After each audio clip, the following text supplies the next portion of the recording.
بسم اللہ الرحمن الرحیم۔ صرف 5 منٹ کا مدرسہ قرآن و حدیث کی روشنی میں 286واں دن 16 شوال المکرم۔ نمبر 1، اسلامی تاریخ۔ ام المؤمنین حضرت حفصہ رضی اللہ عنہا۔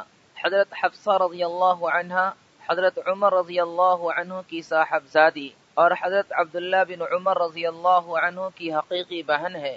نبوت سے 5 سال پہلے پیدا ہوئی۔ پہلے حضرت خنیس بن حذافہ رضی اللہ عنہ سے نکاح ہوا۔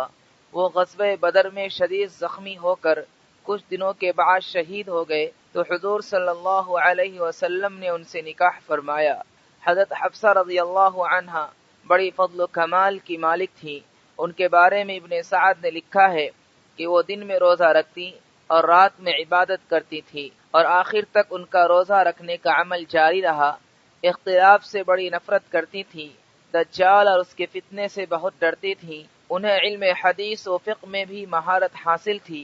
حدیث کی کتابوں میں ان سے 60 حدیثیں بیان کی گئی ہیں جو انہوں نے حضور صلی اللہ علیہ وسلم اور حضرت عمر رضی اللہ عنہ سے سنی تھی۔ انہوں نے حضرت امیر معاویہ رضی اللہ عنہ کے دور خلافت میں شعبان سن 45 ہجری میں انتقال ہوا۔ مدینہ کے گورنر مروان نے نماز جنازہ پڑھائی اور جنت البقیع میں دفن کی گئی۔ نمبر 2، حضور صلی اللہ علیہ وسلم کا معجزہ، لاغر اور بیمار کا شفا پانا۔ ایک عورت اپنے کمزور اور بیمار بچے کو لے کر رسول اللہ صلی اللہ علیہ وسلم کی خدمت میں حاضر ہوئی اور کہنے لگی، یا رسول اللہ، اس کی اتنی عمر ہوئی ہے لیکن اس کی حالت تو دیکھیے، دعا کیجئے کہ اللہ اسے موت دے دے۔ تو حضور صلی اللہ علیہ وسلم نے فرمایا، نہیں، بلکہ میں اس کے لیے دعا کرتا ہوں کہ اللہ اسے شفا عطا فرمائے اور جوانی بخشے اور نیک اعمال کرنے والا بن جائے، اور پھر اللہ کے راستے میں قتال کرتے ہوئے شہید ہو جائے اور جنت میں چلا جائے۔ چنانچہ حضور صلی اللہ علیہ وسلم کی دعا کی وجہ سے اللہ نے اسے شفا بخشی اور جوانی پائی اور نیک اعمال بھی کیے، اور پھر اللہ کے راستے میں قتال کرتے ہوئے شہید ہو گئے اور پھر جنت میں داخل ہو گئے۔ نمبر 3، ایک فرض کے بارے میں، مسجد میں نماز ادا کرنا۔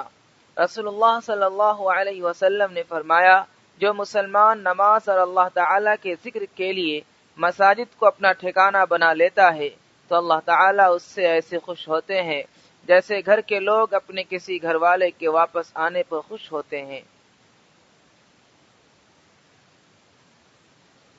نمبر 4، ایک سنت کے بارے میں، جہنم کے عذاب سے حفاظت کی دعا۔ جہنم کے عذاب سے بچنے کے لیے اس دعا کا اہتمام کرنا چاہیے۔ ربنا اننا آمنا فاغفر لنا ذنوبنا وقنا عذاب النار۔ ترجمہ، اے ہمارے پروردگار، ہم ایمان لائے ہیں، لہذا ہمارے گناہوں کو معاف کر دیجئے اور ہمیں دوزخ کے عذاب سے بچا لیجئے۔ نمبر 5، ایک اہم عمل کی فضیلت، 2 رکعت پڑھ کر گناہ سے معافی۔ رسول اللہ صلی اللہ علیہ وسلم نے فرمایا، کسی نے کوئی گناہ کیا اور پھر وضو کر کے نماز پڑھے اور اللہ تعالیٰ سے اس گناہ کی معافی مانگے تو اللہ تعالیٰ اس کو معاف کر دیتا ہے۔ نمبر 6، ایک گناہ کے بارے میں، معجزات کو نہ ماننا۔ قرآن میں اللہ تعالیٰ فرماتا ہے، جب ہمارے رسول ان پہلی قوموں کے پاس کھلی ہوئی دلیلیں لے کر آئے تو وہ لوگ اپنے اس دنیاوی علم پر ناز کرتے رہے جو انہیں حاصل تھا۔ آخرکار ان پر وہ عذاب آ پڑا جس کا وہ مذاق اڑایا کرتے تھے۔ نمبر 7، دنیا کے بارے میں، سمندر انسانوں کی غذا کا ذریعہ ہے۔ قرآن میں اللہ تعالیٰ فرماتا ہے، اللہ تعالیٰ ہی نے سمندر کو تمہارے کام میں لگا دیا ہے تاکہ تم اس میں سے تازہ گوشت کھاؤ اور اس میں سے زیورات، موتی وغیرہ نکالو جن کو تم پہنتے ہو، اور تم کشتیوں کو دیکھتے ہو کہ وہ دریا میں پانی چیرتی ہوئی چلی جا رہی ہے تاکہ تم اللہ تعالیٰ کا فضل یعنی روزی تلاش کر سکو اور تم شکر ادا کرتے رہو۔